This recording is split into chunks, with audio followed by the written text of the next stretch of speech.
Hello friends, আমি বিশাল এবং আপনারা দেখছেন কম্পিউটার অ্যান্ড টেকনোলজি। আজকে আমি আপনাদের দেখাবো কিভাবে টাইম সেট করে কম্পিউটার অফ করা যায়। এর অনেক সুবিধা আছে যে কাজে ইউজ করে।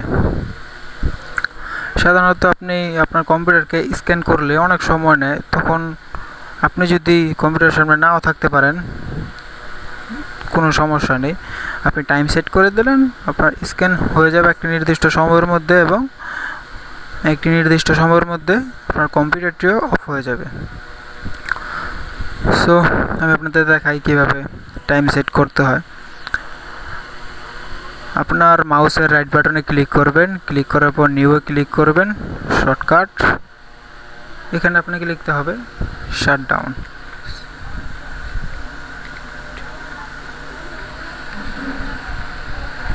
শাটডাউন স্পেস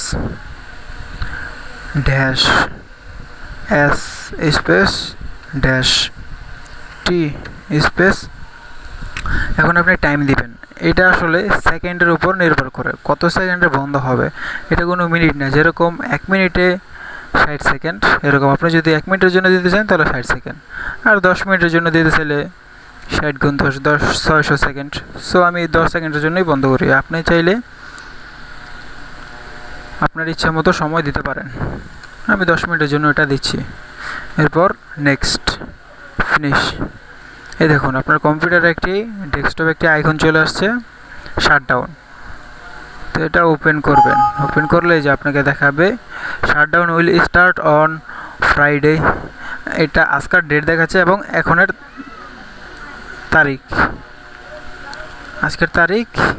এবং এই দেখুন এখন 7:30 বাজে, 4:37, এবং এটা বন্ধ হবে 4:47-এ। এই যে আপনি টাইমটা দেখতে পাবেন। সো এইটাই ছিল আজকে আমাদের শিখার। আপনারা যদি এখনও আমার চ্যানেল সাবস্ক্রাইব না করে থাকেন তাহলে এখনই আমার চ্যানেল সাবস্ক্রাইব করুন এবং নতুন নতুন ভিডিও পেতে অপেক্ষা করুন। বাই ফ্রেন্ডস, ভালো থাকবেন।